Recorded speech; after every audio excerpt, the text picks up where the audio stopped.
Okay, so you're scrolling through your phone, seeing news about poverty, unemployment, economic crisis. Your own wallet's feeling light. Your country's struggling. Millions can barely afford food. And then this thought hits you. Wait a minute. There's literally a machine in every country's central bank that can print unlimited money. Like, just turn it on, print more cash, give everyone what they need. Problem solved, right?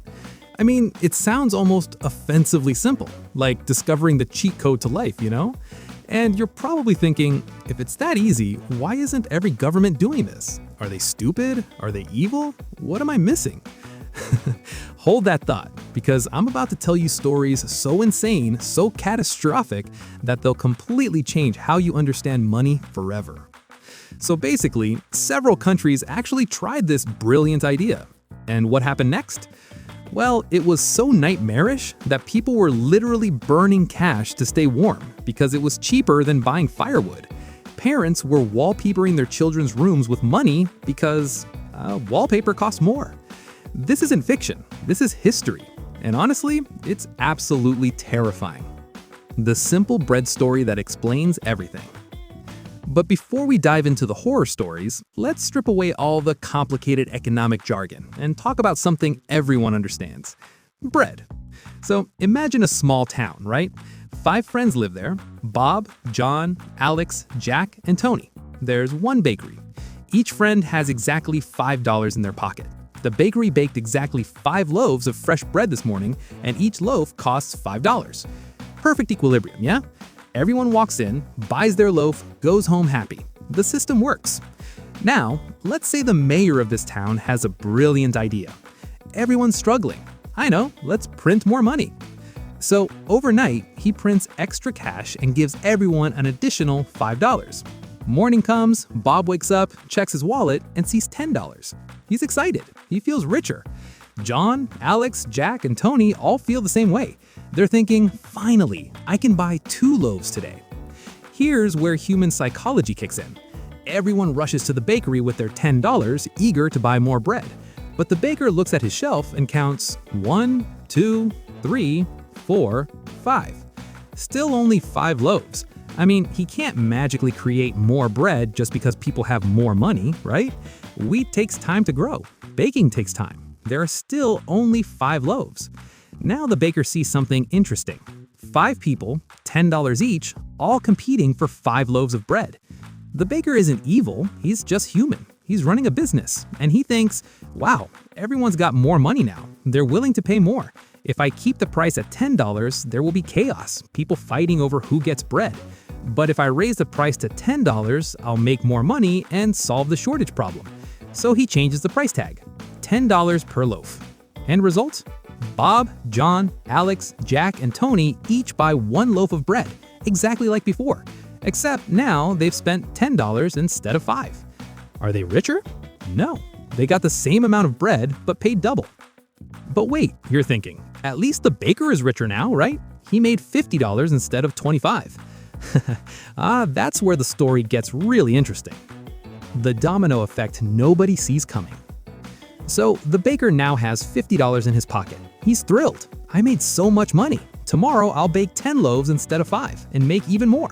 So he goes to the wheat farmer to buy more wheat. But here's where the problem he doesn't anticipate. He's not the only baker in town. Every single baker had the same experience. Every baker now has more money. Every baker wants to buy more wheat to make more bread.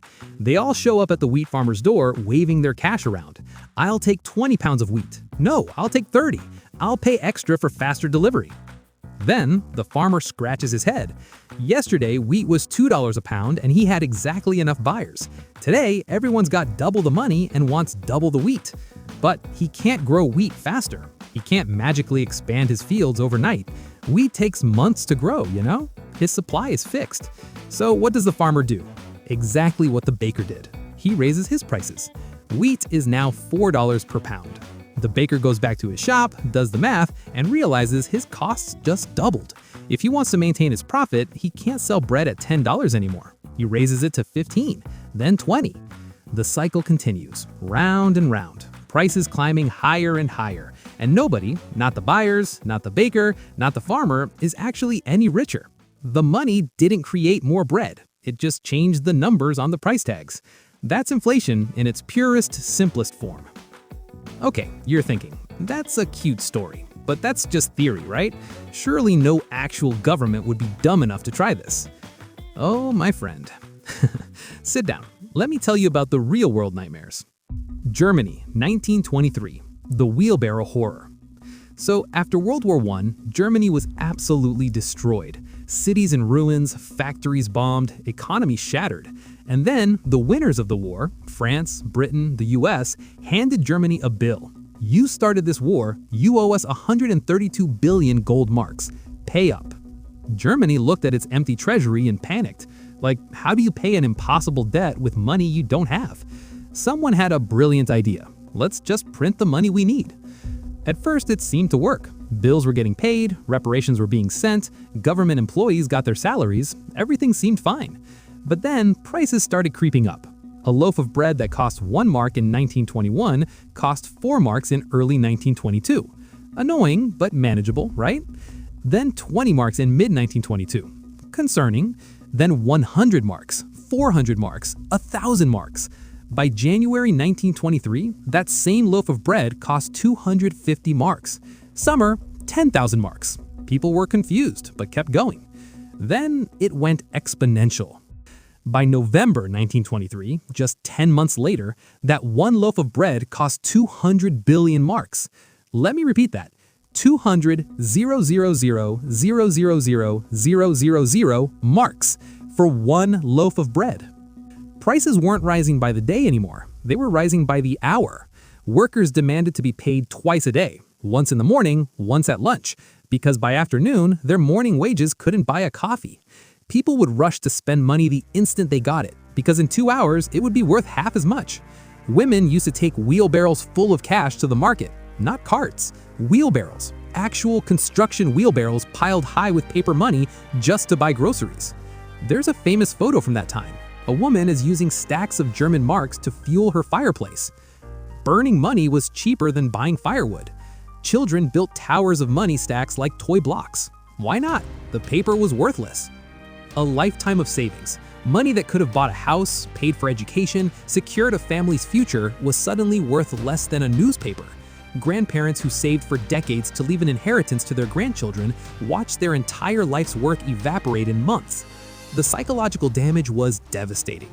People who had been middle class, doctors, teachers, engineers, were suddenly destitute. The social order collapsed. Trust in government vanished. Desperation and anger spread like wildfire. And in that chaos, a failed Austrian artist named Adolf Hitler, who had been a nobody, found his moment. He spoke to the rage, the humiliation, the desperation. His Nazi party surged in popularity, feeding on the economic ruins left by hyperinflation. We all know what happened next. World War II, the Holocaust. 70 million dead. All of it rooted in a simple economic decision. Let's just print more money. Okay, but that was a century ago, you might say. Surely modern governments learn from that mistake. Let me introduce you to Zimbabwe in the 2000s. So, Zimbabwe, formerly Rhodesia, gained independence in 1980 with massive potential. Fertile land, natural resources, a functioning economy. It was called the breadbasket of Africa. Then, Robert Mugabe, the new president, made a decision in the early 2000s. As an anti-colonialist, he wanted to redistribute land from white farmers to black Zimbabweans. On paper, it sounds like justice, right? Returning stolen land to its rightful people. But there was a massive problem. The execution was chaotic. Experienced farmers were kicked out overnight. Land was given to people with political connections, not farming experience. Many new farmers had never farmed before. Agricultural production collapsed. Crops failed. Food became scarce. The economy, heavily dependent on agriculture, tanked. Add to this rampant corruption, international sanctions, collapsing industries, rising unemployment. The government was broke. Salaries needed to be paid. Services needed to be maintained. Debts were piling up. And once again, someone said those fateful words, "Let's just print more money." The dramatic presses roared to life. At first, like always, it seemed to help. Government workers got paid. Things continued functioning. But then prices started rising, then rising faster, then rising exponentially. By 2007, inflation was out of control. By 2008, it reached a rate that economists still struggle to comprehend: 89.7 sextillion% per year. Let me write that out. 89,700,000 trillion%. That's not a typo. That's an actual number. Prices were doubling every 24.7 hours. Zimbabwe started printing bills with absurd denominations. First $1,000 bills, then 10,000, then million, then billion. In 2008, Zimbabwe printed a $100 trillion bill. Yeah, that's a real banknote. You can still buy them on eBay today as novelty items. And what could that $100 trillion bill buy you in Zimbabwe? 3 eggs, maybe. Or a loaf of bread if you were lucky and got to the store before prices changed again. Stories from that time are surreal. A teacher's monthly salary could buy 3 eggs. A bus ride that cost $1 in the morning cost $10,000 by evening. Restaurants stopped printing menus because prices changed faster than they could reprint them. People carried money in sacks, in bags, in giant bundles. Not because they were rich, because the money was worthless. Eventually, people gave up on money entirely. They went back to bartering, trading goods for goods. The economy regressed centuries. The Zimbabwean dollar became so worthless that people literally threw it in the streets. It was trash, garbage. You'd see bills blowing in the wind like fallen leaves, and nobody bothered to pick them up. In 2009, Zimbabwe officially abandoned its own currency. They started using US dollars, South African rand, British pounds, anything but their own money. Venezuela, when even oil can't save you. But those were mismanaged countries, you might argue. What if a country with massive resources tried this? Surely they'd be fine. Let me tell you about Venezuela. So, Venezuela has the largest proven oil reserves in the entire world. More than Saudi Arabia, more than Russia, more than any other nation on Earth. In the early 2000s, when oil prices were sky high, Venezuela was swimming in cash.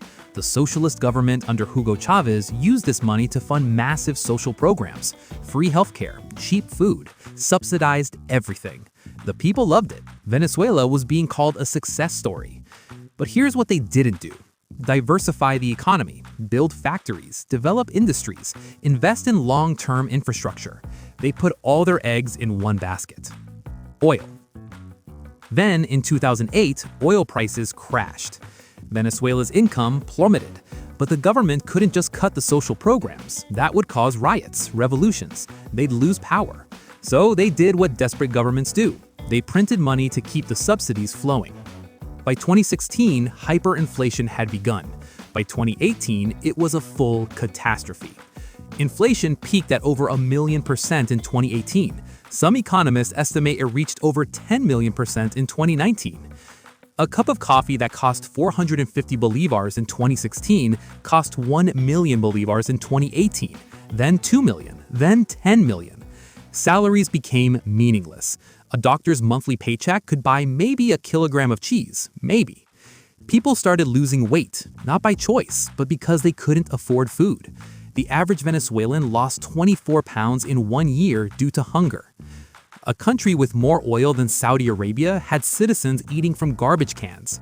Money became so worthless that people used it for crafts, making handbags out of bills because the material was cheaper than fabric, using cash as napkins, making origami.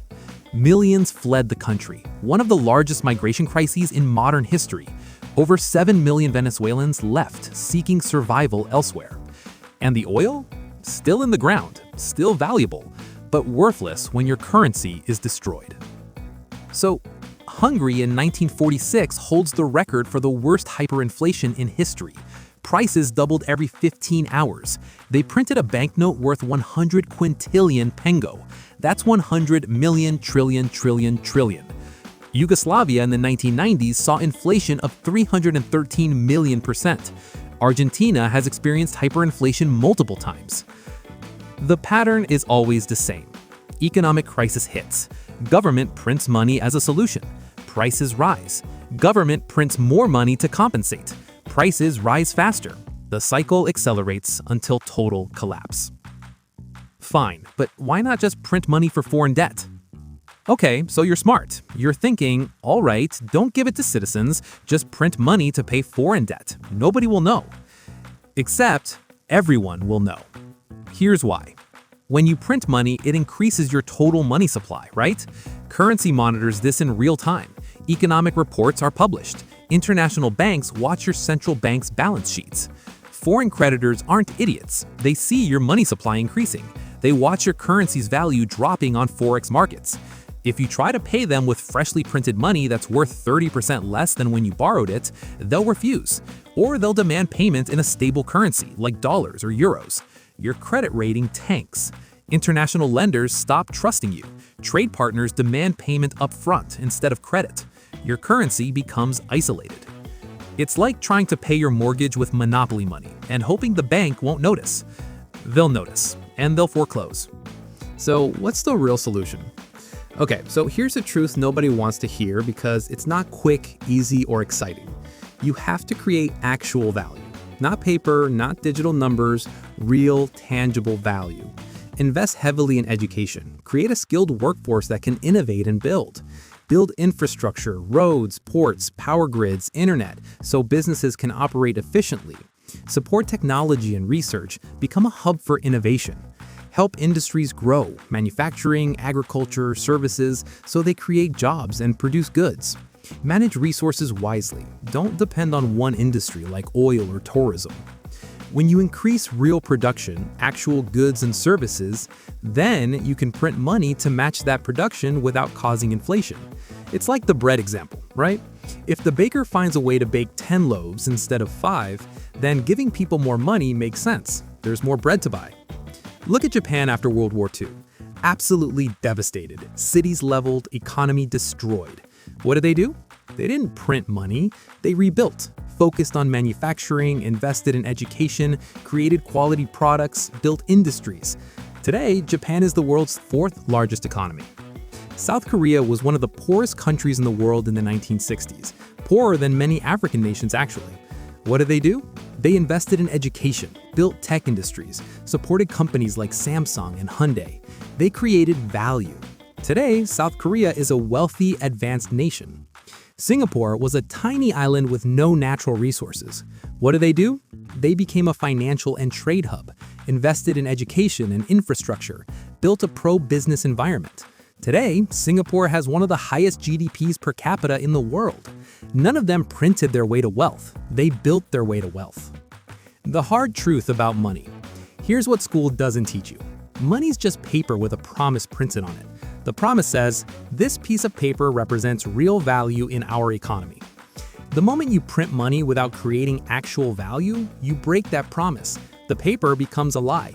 You can print $1 billion, but if your country only produces 1 loaf of bread, that $1 billion is worth 1 loaf of bread, nothing more. Because at the end of the day, you can't eat money, you can't wear money, you can't live in money. Money is only valuable when it represents something real. The countries that understood this thrived. The countries that didn't, well, you just heard their horror stories. So next time someone asks, why don't we just print more money to solve poverty? You now know the answer. You know why that simple question leads to wheelbarrows of cash, children playing with worthless bills, people burning money to stay warm. You know why governments that tried it created some of the darkest economic disasters in human history. The answer to poverty isn't in the printing press. It's in the classroom, educating future innovators. It's in the factory producing useful goods. It's in the farm growing real food. It's in the hands of people building, creating, and generating real value. That's the only wealth that actually matters. The only wealth that lasts. Everything else is just paper and broken promises. Pretty mind-blowing stuff, right? So that's the truth about printing money. If this changed how you see economics, do me a favor. Subscribe, hit that bell so you don't miss next videos, and drop a comment telling me which country's story shocked you most. Germany, Zimbabwe, or Venezuela? Also, I'm curious, what money or economics topic should I explain next? Let me know below. Thanks for watching, and I'll catch you in the next one.